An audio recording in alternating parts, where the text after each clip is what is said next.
एक भविष्य की दुनिया में जहाँ ज़ॉम्बी महामारी ने पूरी मानव सभ्यता को नष्ट कर दिया है, शहर अब रहने योग्य नहीं बचे हैं। एक लड़का मार्क अपने पिता के साथ बचपन से जंगल में छिपकर रह रहा है। अनजाने खतरों से बचाव के लिए पिता ने उसे एक पिस्तौल दी और आत्मरक्षा करना सिखाया, लेकिन मार्क बहुत कमजोर है और पिस्तौल का स्लाइड नहीं खींच पाता।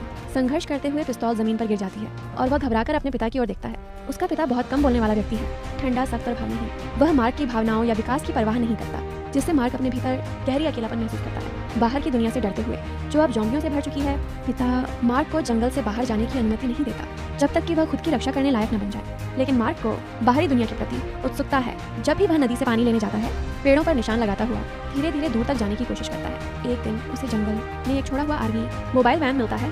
वह सावधानी से खिड़की से अंदर चढ़ता है और एक खिलौना देखता है। तभी अचानक एक आकृति दिखाई देती है, जिससे वह डरकर कोने में छिप जाता है। लेकिन वह व्यक्ति कोई खतरा नहीं होता।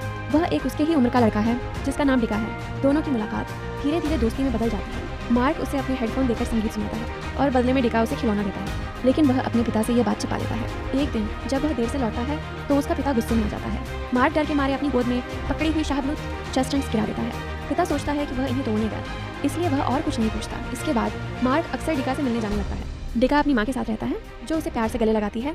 यह देखकर मार्क पहली बार ममता महसूस करता है। वह अपने पिता की नकल करते हुए एक दिन उसे गले लगाता है, लेकिन पिता उसे दूर धकेल देता है और कमरे में रखी एक औरत की तस्वीर को देखने लगता है। मार्क समझ जाता है कि वह तस्वीर उसकी माँ की है।